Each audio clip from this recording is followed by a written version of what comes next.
Sir నమస్కారం sir. నమస్తే. Sir Trump మరొకసారి ఒక సంచలన నిర్ణయం అయితే తీసుకున్నారు సార్. విదేశీ సినిమాల పైన 100% టారిఫ్స్ అయితే విధించేశారు. మరి ఇప్పుడు భారతీయ సినిమాలపైన ఎటువంటి ప్రభావం చూపించే అవకాశం ఉంది? మరి తెలుగు సినిమాల పరిస్థితి కూడా ఏంటి సార్? అంటే ఆయన అమెరికన్ ఇండస్ట్రీ సినిమా పరిశ్రమని కాపాడుకోవడం కోసం తీసుకున్నటువంటి నిర్ణయంగా చెప్తున్నాడు. ఓకే, అంటే అమెరికాలో షూటింగ్ జరుపుకున్నటువంటి సినిమాలకు మాత్రమే ట్యాక్స్ మినహాయింపులు ఉంటాయి తప్ప బయట షూటింగులు జరుపుకొని అమెరికాలో విడుదల చేసేటువంటి సినిమాల మీద మేము 100% ట్యాక్సెస్ కలెక్ట్ చేస్తామని చెప్తున్నాడు ఆయన. అయితే జస్ట్ ఇది ఒక అడ్వైజ్ ఇచ్చాడు అక్కడ ఉన్నటువంటి ట్యాక్స్ ఆర్గనైజేషన్స్కి. ఆయన ఒక ఆదేశం జారీ చేశాడు. ఇంకా వాళ్ళు అధికారికంగా దాన్ని కసరత్తు చేయాల్సి ఉంది. అధికారిక ప్రకటన ఇంకా వెలువడాల్సి ఉంది. కానీ ట్రంప్ నుంచి అయితే వెళ్ళిపోయింది కాబట్టి దానికి రీజన్ కూడా చెప్పుకుంటున్నాడు ఆయన. అంటే అమెరికన్ ఇండస్ట్రీని కాపాడటం నా లక్ష్యం, అందుకోసం చేస్తున్నానని చెప్తున్నాడు. కానీ ప్రతి చోట ఇదే జరుగుతుంది. అంటే ఎందుకు విదేశాల నుంచి వచ్చేటువంటి వస్తువుల మీద విపరీతమైన పన్నులు ఉండేవి గతంలో భారతదేశంలో. ఇదివరకు కస్టమ్స్ నోటిఫైడ్ షాప్స్ అని ఉండేవి కొన్ని. అంటే కస్టమ్స్ వాళ్ళు నోటిఫై చేసిన షాపుల్లో కొన్ని విదేశీ వస్తువులు అమ్మేవారు. అక్కడ చాలా ఎక్కువ ధరలు ఉండేవి. అది ఫోన్ కావచ్చు, మరొకటి కావచ్చు, ఏదైనా కానీ చాలా కాస్ట్లీ అఫైర్గా ఉండేది. ఇది స్వదేశీ పరిశ్రమని కాపాడటం కోసం భారీ సుంకాలు వేయటం వలన ఆ వస్తువుల ధరలు ఎక్కువగా ఉంటాయి. ఇక్కడ ఉత్పత్తి అయ్యేటువంటి వస్తువుల ధరలు తక్కువలో ఉంటాయి కాబట్టి తక్కువ ధరలో కొనుక్కోవడానికి ఇష్టపడతారు. కాబట్టి ప్రజలు లోకల్ మార్కెట్ని కాపాడుకోవటం కోసం విదేశీ వస్తువుల మీద ట్యాక్స్ వేయటం అనేది చాలా కాలంగా అందరూ అనుసరిస్తున్నటువంటి విధానమే. కానీ గ్లోబలైజేషన్ అనేటువంటిది ఒకటి వచ్చింది. గ్లోబలైజేషన్ లక్ష్యం ఏమిటి? మార్కెట్ విస్తరణ. మార్కెట్ విస్తరణకి అడ్డంకిగా ఉన్నటువంటిది ఈ ట్యాక్సులు. అందుకని ప్రతి చోట కూడా ట్యాక్సులు అనేటువంటి దాన్ని పూర్తి స్థాయిలో తగ్గించేశారు. తగ్గించి వరల్డ్ ట్రేడ్ అనేటువంటిది మొదలైంది. ఈ వరల్డ్ ట్రేడ్ మొదలు పెట్టడం అనేది వరల్డ్ బ్యాంక్ ప్రోగ్రాంలో భాగంగా జరిగింది. డంకెల్ డ్రాఫ్ట్లో అదే ఉంది. చాలా స్పష్టంగా మనం ఈ సుంకాల రాజ్యం, అలాగే లైసెన్స్ రాజ్ అనేవారు ఆ రోజుల్లో ఇండియాని. ఈ లైసెన్స్ రాజ్యాలు, సుంకాల రాజ్యాలు తీసేసి ఫ్రీ ట్రేడ్ ప్రోగ్రాంలో ఎంటర్ అవుదామని చెప్పి దానిలో సంతకాలు పెట్టారు అందరూ. పైగా ప్రతిపాదన తీసుకొచ్చింది అమెరికా నుంచి వచ్చిన ప్రతిపాదనే అది. ఇలా ప్రపంచమంతా ఒక రకంగా వసుధైక కుటుంబం లాగా, వాణిజ్యైక కుటుంబం అన్న పద్ధతిలో మార్కెట్ ఎకానమీ తీసుకొచ్చారు ప్రతి చోటకి. ఇప్పుడు గల్ఫ్ కంట్రీస్తో అమెరికా ఘర్షణ ఎందుకు పడింది ఆ రోజున అంటే వాళ్ళు మార్కెట్స్ ఓపెన్ చేయట్లేదు అనేది.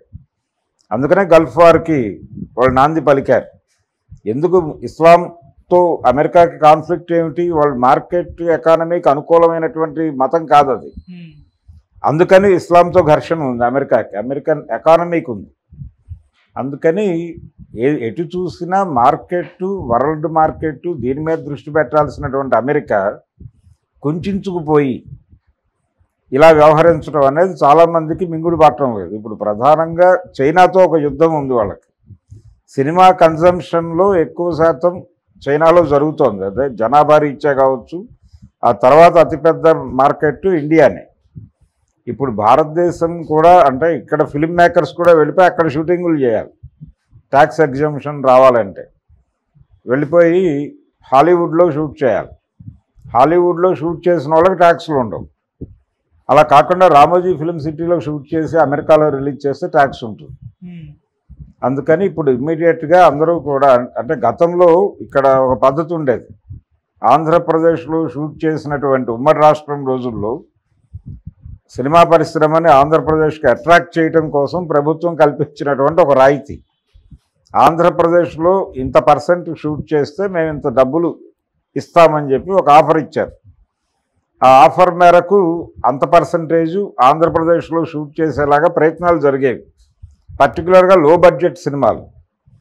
బడ్జెట్ సినిమాలన్నీ కూడా వైజాగ్లో షూట్లు జరగడానికి కారణం అదే. జంజాల్ గారి సినిమాలు ఇవన్నీ ఎందుకు వైజాగ్లో విపరీతంగా షూట్ చేసేవారు ఆ రోజుల్లో అంటే ఇదే కారణం. ఈ సబ్సిడీ వస్తుంది అనే ఉద్దేశంతోనే చేసేవారు. అలాగే ఇప్పుడు అమెరికా వెళ్ళిపోయి అమెరికాలో హాలీవుడ్లో షూట్ చేస్తే అక్కడ ట్యాక్స్ ఎగ్జంప్షన్ పొందొచ్చు. కానీ అమెరికాలో షూట్ చేసి చైనాలో యాక్సెప్ట్ చేయని పరిస్థితి ఉంది. మరి దీనికి ట్రేడ్ ఎలా రియాక్ట్ అవుతుంది? అందుకని ఈ రకమైనటువంటి వాణిజ్యపరమైనటువంటి ప్రతిబంధకాలు ఏవి కూడా ఉండకుండా ఫ్రీ ట్రేడ్ ఉంటేనే వ్యాపారం వర్ధిల్లుతుంది. మార్కెట్లు ఓపెన్గా ఉండాలి. మార్కెట్ ఓపెన్గా ఉంటేనే ఎక్స్పాన్షన్ జరుగుతుంది. ఎక్స్పాన్షన్ జరగకుండా వ్యాపారం స్థిరీకరణ జరగదు. అందుకని కాన్షియస్గానే ఇది ట్రంప్ గారు తీసుకుంటున్నటువంటి నిర్ణయాలన్నీ కూడా గ్లోబలైజేషన్, అంటే ఒక రకంగా ఆ రోజుల్లో ఎల్పిజి అన్నారు దీన్ని, లిబరలైజేషన్, ప్రైవేటైజేషన్, గ్లోబలైజేషన్ అని. ఆ ఎల్పిజి సిద్ధాంతానికి పూర్తి వ్యతిరేకంగా విరుద్ధంగా ఉన్నటువంటి ట్రంప్ నిర్ణయాలు ఇప్పుడు. అయితే ఆయనకు ఒక ఆర్గ్యుమెంట్ ఉంది. ఆయన ఆర్గ్యుమెంట్ ఏంటంటే స్వదేశీ పరిశ్రమలను కాపాడుట, వాటిని మరీ వీధిన పడే పరిస్థితికి తీసుకురాకుండా ఉండటానికి బీ కాంప్లెక్స్ ఇవ్వటం కోసం ఈ నిర్ణయాలు తీసుకుంటున్నాను అంటున్నాడు. అలాగే స్వదేశీ పరిశ్రమ పరిరక్షణతో పాటు నేటివ్ అమెరికన్ ఫీల్ని దాన్ని కాపాడటం కోసం నేను అంటే విదేశీయుల ప్రవేశాన్ని కూడా ఆయన కొంత అడ్డుకునేటువంటి ప్రయత్నం చేస్తున్నాడు ఈ మధ్య కాలంలో. అంటే రకరకాల కండిషన్స్ పెడుతున్నారు. ఆల్రెడీ అక్కడ ఉన్నటువంటి వాళ్ళని వెనక్కి పంపించేస్తున్నారు విమానాలు ఎక్కించి. చాలా దారుణమైనటువంటి పరిస్థితుల్లో ఇండియన్స్ను కూడా వెనక్కి తరలించినటువంటి ఇది సందర్భం చూసాం మనం ఈ మధ్య. అంటే నేటివ్ ఫీలింగ్ని నేను బలంగా పరిగణనలో తీసుకోవడం మాత్రమే కాదు, చాలా యాక్టివ్గా చర్యలు తీసుకుంటున్నాను అనేది నేటివ్ పీపుల్కి కన్వే చేయడానికి ఈ కసరత్తులన్నీ చేస్తున్నాడు ఆయన. కానీ ఇవి నిలబడవు. ఇది ఫ్రీ ట్రేడ్ ప్రోగ్రామ్కే విఘాతం ఇది. అందుకని మీ తలుపులు మూసేస్తే అవతల వాళ్ళు కూడా తలుపులు మూస్తారు. ఇలా తలుపులు మూసుకుంటూ వెళ్ళిపోతే అమెరికన్ ఎకానమీ కొలాప్స్ అయిపోయేటువంటి ప్రమాదం ఉంటుంది. అందుకని ఫ్రీ ట్రేడ్ సొసైటీని వాళ్ళే ప్రమోట్ చేశారు. ఇప్పుడు వాళ్ళే కాదంటున్నారు. కాబట్టి షరతులతో కూడినటువంటి ఒక కొత్త ఒప్పందంతో అమెరికన్ ప్రభుత్వం ప్రపంచం ముందుకు వచ్చే అవకాశం ఉంది. అంతే తప్ప ఇది క్రూడ్గానో క్రూయల్గానో ఇంప్లిమెంట్ చేసే ప్రయత్నం అయితే జరగదు. ఈ స్వదేశీ పరిశ్రమలను కాపాడుకోవటం ఇది మాత్రమేనా? ఇంకా ప్రపంచంలో మీ వల్ల నష్టపోయి కంపెనీలు మూసేసుకున్నటువంటి దేశాలు అనేకం ఉన్నాయి. మరి వాళ్ళందరూ ఎందుకు ఆ రోజున డంకల్ డ్రాఫ్ట్ మీద సంతకాలు పెట్టమని మీరు ఎందుకు వాళ్ళందరినీ ముందుకు లాగి రోడ్డు మీద పడేశారు? గ్లోబలైజేషన్ అనేటువంటి ఒక రథచక్రానికి వీళ్ళందరినీ కట్టి రోడ్డు మీద ఆ రథాన్ని నడిపించి వీళ్ళందరినీ ఎందుకు చంపేశారు మీరు అని ప్రశ్నిస్తే ట్రంప్ గారి దగ్గర ఉన్నటువంటి సమాధానం